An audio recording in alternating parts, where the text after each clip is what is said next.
ನಮಸ್ಕಾರ ಎಲ್ಲರಿಗೂ. ನಮ್ಮ ಸಬ್ ಕಾನ್ಸಿಯಸ್ ಮೈಂಡ್ ಅಂದರೆ ಉಪಪ್ರಜ್ಞಾ ಮನಸ್ಸಿನ ಶಕ್ತಿ ಎಷ್ಟಿದೆ ಅಂತ ಪರೀಕ್ಷೆ ಮಾಡೋಕ್ಕೆ ಮಾಡಿರುವಂಥ ಒಂದು ಲೈವ್ ಪ್ರಯೋಗಕ್ಕೆ ಸ್ವಾಗತ. ಇವತ್ತು ನಾವು ಸಖತ್ ವೈರಲ್ ಆಗಿರೋ ಒಂದು ವಿಷಯದ ಬಗ್ಗೆ ಮಾತಾಡೋಣ. ಯೂಟ್ಯೂಬ್ನಲ್ಲಿ ಸಾವಿರಾರು ಜನ ಇದು ನಿಜ, ನನಗೂ ಹೀಗೆ ಆಯಿತು ಅಂತ ಕಾಮೆಂಟ್ ಮಾಡ್ತಿರೋ ಒಂದು ಪ್ರಯೋಗದ ಬಗ್ಗೆ, ವಿಷಯ ಮ್ಯಾನಿಫೆಸ್ಟೇಷನ್ ಬಗ್ಗೆ. ಹಾಗಾದರೆ ಇಲ್ಲಿರೋ ಮೂಲ ಪ್ರಶ್ನೆ ಏನು ಅಂದರೆ, ನಮ್ಮ ಮನಸ್ಸಿನಲ್ಲಿ ಬರೋ ಒಂದು ಚಿಕ್ಕ ಯೋಚನೆ ನಿಜವಾಗ್ಲೂ ವಾಸ್ತವ ಆಗೋಕ್ಕೆ ಸಾಧ್ಯನಾ?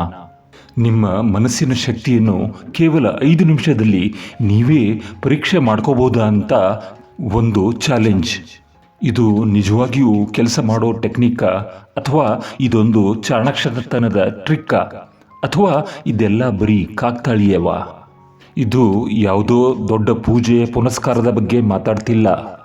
ಮೊದಲಿಗೆ ನಮ್ಮ ಮನಸ್ಸಿನ ಒಂದು ಸಣ್ಣ ಸಾಮರ್ಥ್ಯವನ್ನು ನಾವೇ ಪರೀಕ್ಷೆ ಮಾಡೋಕ್ಕೆ ಒಂದು ದಾರಿ. ನಮ್ಮ ಅನಾಲಿಟಿಕ್ ಮೈಂಡ್ ಅಂದರೆ ಎಲ್ಲದಕ್ಕೂ ತರ್ಕ ಹುಡುಕೋ ಮನಸ್ಸನ್ನು ಬೈಪಾಸ್ ಮಾಡಿ ನಮ್ಮ ಸೂಕ್ತ ಮನಸ್ಸಿಗೆ ಅಂದರೆ ಸಬ್ ಕಾನ್ಸಿಯಸ್ ಮೈಂಡ್ಗೆ ನೇರವಾಗಿ ಒಂದು ಇನ್ಸ್ಟ್ರಕ್ಷನ್ ಕೊಡೋದು ಹೇಗೆ ಅಂತ ಹೇಳ್ಕೊಡುವ ಪ್ರಯತ್ನ ಇದು. ಇದರ ಬಗ್ಗೆ ಕೇವಲ ಮಾತಾಡೋ ಬದಲು ನಾವೇ ಒಂದು ಚಿಕ್ಕ ಪ್ರಯೋಗ ಮಾಡಿ ನೋಡಿಬಿಡೋಣ, ಏನಂತೀರಾ? ಸರಿ, ಹಾಗಾದರೆ ಮೊದಲನೇ ಸ್ಟೆಪ್ ಏನು? ಇದು ತುಂಬಾ ಸಿಂಪಲ್. ಜಾಸ್ತಿ ತಲೆ ಕೆಡಿಸ್ಕೊಳ್ದೆ ಯಾವುದಾದ್ರೂ ಒಂದು ವಸ್ತುವನ್ನು ನೆನಪಿಸಿಕೊಳ್ಬೇಕು ಅಷ್ಟೇ. ಈಗ ಸುಮ್ಮನೆ ರಿಲ್ಯಾಕ್ಸ್ ಆಗಿ ಮನಸ್ಸಿಗೆ ತಕ್ಷಣ ಯಾವ ವಸ್ತು ಬರುತ್ತೋ ಅದರ ಬಗ್ಗೆ ಯೋಚನೆ ಮಾಡಿ. ಜಾಸ್ತಿ ಅನಲೈಸ್ ಮಾಡೋದು, ಇದು ಸರಿನಾ ತಪ್ಪ ಅಂತ ಯೋಚಿಸೋದು ಇದೆಲ್ಲ ಬೇಡ. ಜಸ್ಟ್ ಒಂದು ಯೋಚನೆ ತಾನಾಗೆ ಬರಲಿಕ್ಕೆ ಬಿಡಿ. ಉದಾಹರಣೆಗೆ, ಅದು ಒಂದು ಹೂವು ಆಗಿರ್ಬೋದು, ಅಥವಾ ಒಂದು ಪೆಂತರ, ಒಂದು ಸಾಮಾನ್ಯ ವಸ್ತು, ಇಲ್ಲಾಂದರೆ ಯಾವುದಾದ್ರೊಂದು ಪ್ರಾಣಿ. ನೋಡಿ, ಅದು ಏನೇ ಆಗಿರ್ಬೋದು, ತಕ್ಷಣಕ್ಕೆ ಮನಸ್ಸಿಗೆ ಯಾವುದು ಬಂತೋ ಅದೇ ಸರಿ. ಓಕೆ, ಫೈನಲ್ ಮಾಡ್ಕೊಳ್ಳಿ. ಓಕೆ, ಈಗ ನಾವು ಈ ಪ್ರಯೋಗದ ಒಂದು ಅತಿ ಮುಖ್ಯವಾದ ಹಂತಕ್ಕೆ ಬಂದಿದ್ದೀವಿ. ಮ್ಯಾನಿಫೆಸ್ಟೇಷನ್ ಪ್ರೊಸೆಸ್ ನಡೆಯೋದೇ ಇಲ್ಲಿ. ಮೊದಲಿಗೆ ಆರಾಮಾಗಿ ಕಣ್ಣು ಮುಚ್ಚಿ ಆಯ್ಕೆ ಮಾಡಿದ ವಸ್ತು ಕಣ್ಣು ಮುಂದೆ ಇದೆ ಅಂತ ಸ್ಪಷ್ಟವಾಗಿ ಕಲ್ಪಿಸಿಕೊಳ್ಳಿ. ಅದನ್ನು ಫೀಲ್ ಮಾಡಿ. ಅದರ ಮೇಲೊಂದು ಕ್ಷಣ ಗಮನ ಇರಲಿ. ಸರಿ, ಈಗ ಆ ಯೋಚನೆಯನ್ನು ಸಂಪೂರ್ಣವಾಗಿ ಬಿಟ್ಬಿಡಿ. Just let it go. ನೋಡಿ, ಇದೇ ಇಲ್ಲಿರೋ ಸೀಕ್ರೆಟ್. ಆ ಯೋಚನೆಯನ್ನು ಇಲ್ಲೇ ಈ ಕ್ಷಣದಲ್ಲೇ ಬಿಟ್ಬಿಡಬೇಕು. ಅದನ್ನು ಮತ್ತೆ ಮತ್ತೆ ನೆನಪಿಸಿಕೊಳ್ಳೋದು, ಅದಕ್ಕೋಸ್ಕರ ಕಾಯೋದು ಹಾಗೆ ಮಾಡಬಾರ್ದು. ವಿಜುವಲೈಸೇಷನ್ ನಂತರ ಅದನ್ನು ಅಲ್ಲೇ ಬಿಡೋದು ತುಂಬಾ ಮುಖ್ಯ. ಯಾವುದೋ ಒಂದು ವಸ್ತುವನ್ನು ಆಯ್ಕೆ ಮಾಡೋದು, ಯಾಕಂದರೆ ನಾವು ತುಂಬ ಯೋಚನೆ ಮಾಡಿ ಒಂದು ವಸ್ತುವನ್ನು ಆಯ್ಕೆ ಮಾಡಿದರೆ ಅದಕ್ಕೆ ನಮ್ಮ ಭಾವನೆಗಳು, ಆಸೆಗಳು ಬೆಸೆದುಕೊಳ್ತವೆ. ಸರಿ, ಇದನ್ನು ಹೇಗೆ ಮಾಡೋದು ಅಂತ ನೋಡಿದ್ವಿ. ಆದರೆ ಇದು ಯಾಕೆ ಹೀಗೆ ಕೆಲಸ ಮಾಡುತ್ತೆ ಅಂತ ತಿಳ್ಕೋಬೇಕು ಅಲ್ವಾ? ಬನ್ನಿ, ಈ ಕೈ ಬಿಡೋ ಟೆಕ್ನಿಕ್ ಹಿಂದಿರೋ ಸಿದ್ಧಾಂತ ಏನು ಅಂತ ನೋಡೋಣ. ನೋಡಿ, ಇಲ್ಲೊಂದು ತುಂಬ ಇಂಟ್ರೆಸ್ಟಿಂಗ್ ವಿಷಯ ಇದೆ. ನಾವೊಂದು ಯೋಚನೆಯನ್ನು ಬೇಕೇ ಬೇಕು ಅಂತ ಬಲವಂತವಾಗಿ ಹಿಡಿದಿಟ್ಟುಕೊಂಡಾಗ ನಮ್ಮ ಪ್ರಜ್ಞಾಪೂರ್ವಕ ಮನಸ್ಸು ಅಂದರೆ ನಮ್ಮ ಕಾನ್ಸಿಯಸ್ ಮೈಂಡ್ ಅದಕ್ಕೆ ಒಂದು ರೀತಿಯ ಅಡ್ಡು ಹಾಕುತ್ತೆ, ಒಂದು ರೆಸಿಸ್ಟೆನ್ಸ್ ಕ್ರಿಯೇಟ್ ಮಾಡುತ್ತೆ. ಆದರೆ ನಾವದನ್ನು ಆಗತ್ತೆ ಅಂತ ನಂಬಿ ಸುಮ್ಮನೆ ಬಿಟ್ಟಾಗ ನಮ್ಮ ಪವರ್ಫುಲ್ ಆದ ಸಬ್ ಕಾನ್ಸಿಯಸ್ ಮೈಂಡ್ ಆ ಕೆಲಸವನ್ನು ಕೈಗೆ ಎತ್ಕೊಳ್ಳುತ್ತೆ. ಆಗ ಎಲ್ಲವೂ ಒಂದು ಸಹಜವಾದ ಹರಿವಿನಲ್ಲಿ ನಡೆಯುತ್ತೆ. ಹಾಗಾದರೆ ಈ ಡ್ರಾಪ್, ಕೈ ಬಿಡುವುದು ಅಂದರೆ ಏನು? ಸಿಂಪಲ್ ಆಗಿ ಹೇಳೋದಾದರೆ, ಇದು ನಮ್ಮ ಸಬ್ ಕಾನ್ಸಿಯಸ್ ಮೈಂಡ್ಗೆ ಕೊಡುವ ಒಂದು ಸಿಗ್ನಲ್. ನಾನು ನನ್ನ ಕೆಲಸ ಮಾಡಿದ್ದೀನಿ, ಈಗ ನಿನ್ನ ಸರದಿ ಅಂತ ಹೇಳಿದ ಹಾಗೆ. ಇದನ್ನು ಒಂದು ಉದಾಹರಣೆಯಿಂದ ತಿಳಿಯೋಣ. ಇದನ್ನು ಒಂದು ಇಮೇಲ್ ಕಳಿಸಿದ ಹಾಗೆ ಅಂದ್ಕೊಳ್ಳಿ.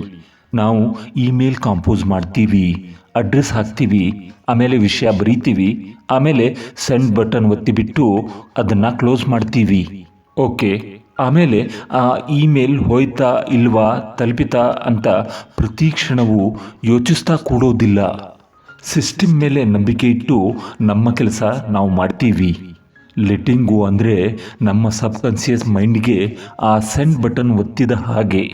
ನಾವು ಆ ಆಲೋಚನೆ ಬಗ್ಗೆ ಚಿಂತೆ ಮಾಡ್ತಾ ಇದ್ದರೆ ಅದು ನಮ್ಮ ಕಾನ್ಸಿಯಸ್ ಮೈಂಡ್ನ ಡ್ರಾಪ್ ಫೋಲ್ಡರ್ನಲ್ಲಿ ಉಳಿದುಬಿಡುತ್ತೆ, ಯಾವತ್ತೂ ಸೆಂಡ್ ಆಗೋದಿಲ್ಲ. ಹೊಸ ವಿಷಯಗಳನ್ನು ನೋಡಲು ಕೇಳಲು ಈ ಚಾನಲ್ಗೆ ಮರೆಯದೆ ಸಬ್ಸ್ಕ್ರೈಬ್ ಮಾಡಿ, ತಪ್ಪದೆ ಲೈಕ್ ಮತ್ತು ಕಾಮೆಂಟ್ ಮಾಡಿ, ಅಂದ್ರೇ ಈ ವಿಡಿಯೋ ಇನ್ನೊಬ್ಬರಿಗೆ ತಲುಪಲಿದೆ. Thank you. ಸರಿ, ಯೋಚನೆ ಮಾಡಿದ್ವಿ, ವಿಜುವಲೈಸ್ ಮಾಡಿದ್ವಿ, ಅದನ್ನು ಕೂಡ ಬಿಟ್ವಿ. ಈಗ ಮುಂದೇನು? ಆ ಸೈನ್ ಅಥವಾ ಆ ಸೂಚನೆಗಾಗಿ ಹೇಗೆ ಕಾಯಬೇಕು? ಅದು ಹೇಗೆ ಕಾಣಿಸ್ಕೋಬಹುದು? ನೋಡೋಣ ಬನ್ನಿ. ನೋಡಿ, ರಿಸಲ್ಟ್ಸ್ ತಕ್ಷಣ ಬರಬೇಕಂತೇನೂ ಇಲ್ಲ. ಕೆಲವೊಮ್ಮೆ ಅದು ಕೇವಲ 5 ನಿಮಿಷದಲ್ಲಿ ಕಾಣಿಸಬಹುದು, ಇಲ್ಲ 5 ಗಂಟೆ ತಗೋಬಹುದು, ಅಥವಾ 5 ದಿನ ಕೂಡ ಆಗಬಹುದು. ಇದರಲ್ಲಿ ಯಾವುದು ಸರಿ ಯಾವುದು ತಪ್ಪು ಅಂತ ಇಲ್ಲ, ಇದು ಪ್ರೊಸೆಸ್ನ ಒಂದು ಭಾಗ ಅಷ್ಟೇ. ಹಾಗಾದರೆ ಅಂದುಕೊಂಡ ವಸ್ತು ಹೇಗೆ ಕಾಣಿಸ್ಕೊಳ್ಬಹುದು? ಅದು ಯಾವುದೇ ಒಂದು ಫೋಟೋದಲ್ಲಿ ಅಥವಾ ವಿಡಿಯೋನಲ್ಲಿ ಕಾಣಿಸಬಹುದು, ಅಥವಾ ರಸ್ತೆಯಲ್ಲಿ ಹೋಗಬೇಕಾದ್ರೆ ಯಾವುದೋ ಒಂದು ಗಾಡಿ ಮೇಲೆ ಕಾಣಿಸಬಹುದು, ಯಾರಾದರೂ ಮಾತಾಡಬೇಕಾದ್ರೆ ಅದರ ಬಗ್ಗೆ ಹೇಳಬಹುದು, ಅಥವಾ ನಿಜವಾಗಿ ಆ ವಸ್ತುವೇ ಕಣ್ಣಿಗೆ ಬೀಳಬಹುದು. ಆ ವಸ್ತು ಕಂಡ ತಕ್ಷಣ ವಿಡಿಯೋಗೆ ವಾಪಸ್ ಬಂದು ಇಂಥ ವಸ್ತು ಯೋಚಿಸಿದ್ದೆ, ಇಷ್ಟು ಸಮಯದಲ್ಲಿ ಕಾಣಿಸಿತು ಅಂತ ಕಾಮೆಂಟ್ ಮಾಡಿ ಸಾವಿರಾರು ಜನರು ತಮ್ಮ ಅನುಭವ ಹಂಚಿಕೊಂಡಾಗ ನನಗೂ ಮಾಡಬಹುದು ಅನ್ನೋ ನಂಬಿಕೆ ಹುಟ್ಟುತ್ತೆ. ಈಗ ಕೊನೆಗೆ ಈ ಒಂದು ಚಿಕ್ಕ ಪ್ರಯೋಗಕ್ಕೂ ನಮ್ಮ ಮನಸ್ಸಿನ ಅಪಾರವಾದ ಶಕ್ತಿಗೂ ಇರೋ ಸಂಬಂಧ ಏನಂತ ನೋಡೋಣ. ಈ ಪುಟ್ಟ ಪ್ರಯೋಗದ ನಿಜವಾದ ಉದ್ದೇಶವಾದರೂ ಏನು? ಇದರಿಂದ ಆಗಬೇಕಾಗಿದ್ದು ಏನು? ಕೇವಲ ಒಂದು ಹೂವು ಪೆನ್ ತರಿಸ್ಕೊಳ್ಳೋದಷ್ಟೇನಾ? ಇದನ್ನು ಒಂದು ದೊಡ್ಡ ಚಿತ್ರಣದ ಭಾಗವಾಗಿ ನೋಡಬೇಕು. ನಮ್ಮ ಬಿಲೀಫ್ ಸಿಸ್ಟಮ್ಗೆ ಕೊಡುವ ಒಂದು ತಾಲೀಮು. ನೋಡಿ, ಒಂದು ಸಣ್ಣ ವಸ್ತುವನ್ನು ನೀವು ಮನಸ್ಸಿನಲ್ಲಿ ಅಂದುಕೊಂಡು ಅದನ್ನು ಸರಿಯಾದ ರೀತಿಯಲ್ಲಿ ಲೆಟ್ ಗೋ ಮಾಡಿದರೆ, ಅಂದರೆ ಕೈ ಬಿಟ್ಟರೆ, ಅದು ನಿಮ್ಮ ಜೀವನದಲ್ಲಿ ಪ್ರಕಟವಾಗುತ್ತೆ. ಅಂದರೆ ಈ ಟೆಕ್ನಿಕ್ ಕೆಲಸ ಮಾಡುತ್ತೆ ಅಂತ ನಿಮಗೆ ನೀವೇ ಸಾಬೀತುಪಡಿಸಿಕೊಳ್ಳುವ ಒಂದು ವಿಧಾನ. ಈ ಸಣ್ಣ ಗೆಲುವು ದೊಡ್ಡ ಮ್ಯಾನಿಫೆಸ್ಟ್ ಮಾಡಲು ಬೇಕಾದ ಆತ್ಮವಿಶ್ವಾಸವನ್ನು ಕೊಡುತ್ತೆ. ಇದು ನಿಮ್ಮದೇ ಸ್ವಂತ ಶಕ್ತಿ. ಇದು ಯಾವುದೋ ಹೊರಗಿನ ದೈವ ಶಕ್ತಿಯಿಂದ ಆಗ್ತಿಲ್ಲ, ಬದಲಿಗೆ ನಮ್ಮ ಮನಸ್ಸಿನ ಒಳಗಿನ ಶಕ್ತಿಯಿಂದಲೇ ಇದು ಸಾಧ್ಯವಾಗ್ತಿದೆ.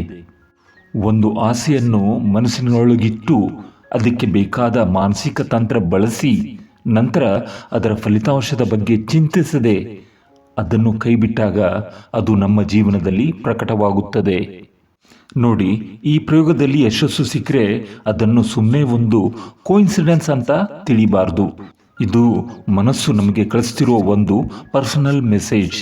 ಈ ಶಕ್ತಿ ನಿಜವಾಗ್ಲೂ ಇದೆ ಮತ್ತು ಅದು ನಮ್ಮೆಲ್ಲರಲ್ಲೂ ಸಹಜವಾಗಿ ಇದೆ ಅನ್ನೋದಕ್ಕೆ ಇದೊಂದೇ ಸಾಕ್ಷಿ.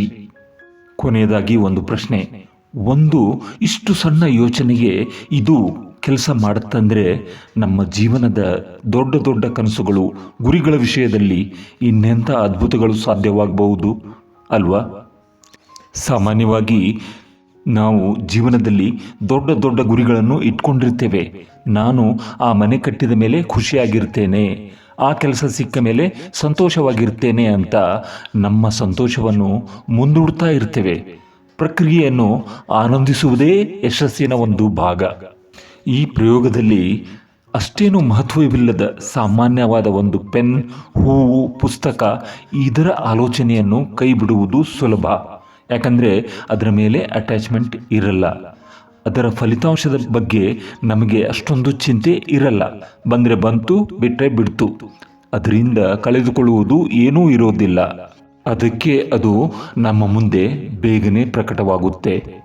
ಆದರೆ ತೀವ್ರವಾದ ಭಾವನಾತ್ಮಕ ಸಂಬಂಧವಿರುವ ಒಂದು ದೊಡ್ಡ ಆಸೆ ಅಥವಾ ಗುರಿ, ಒಂದು ಸಂಬಂಧ ಅಥವಾ ಆರೋಗ್ಯಕ್ಕೆ ಸಂಬಂಧಿಸಿದಿರಬಹುದು, ಅದನ್ನು ಇದೇ ರೀತಿ ಸಂಪೂರ್ಣವಾಗಿ ನಿರ್ಲಿಪ್ತವಾಗಿ ಕೈ ಬಿಡುವುದು ಸುಲಭನ? ನಮ್ಮ ಆಳವಾದ ಆಸೆಗಳು, ಭಯದ ಜೊತೆ ಬೆಸೆದುಕೊಂಡಿರುವ ಆಲೋಚನೆಯನ್ನು ಕೈ ಬಿಡುವುದು ಕಷ್ಟಕರ. ಆ ಮಾನಸಿಕ ಸ್ಥಿತಿಯನ್ನು ಆ ಡಿಟ್ಯಾಚ್ಮೆಂಟನ್ನು ತಲುಪಲು ನಮ್ಮ ಮನಸ್ಸಿನಲ್ಲಿ, ನಮ್ಮ ವ್ಯಕ್ತಿತ್ವದಲ್ಲಿ ಎಂತಹ ಬದಲಾವಣೆ ಆಗಬೇಕು ಯೋಚಿಸಿ. ಮತ್ತೆ ಮುಂದಿನ ವಿಡಿಯೋನಲ್ಲಿ ಭೇಟಿಯಾಗೋಣ.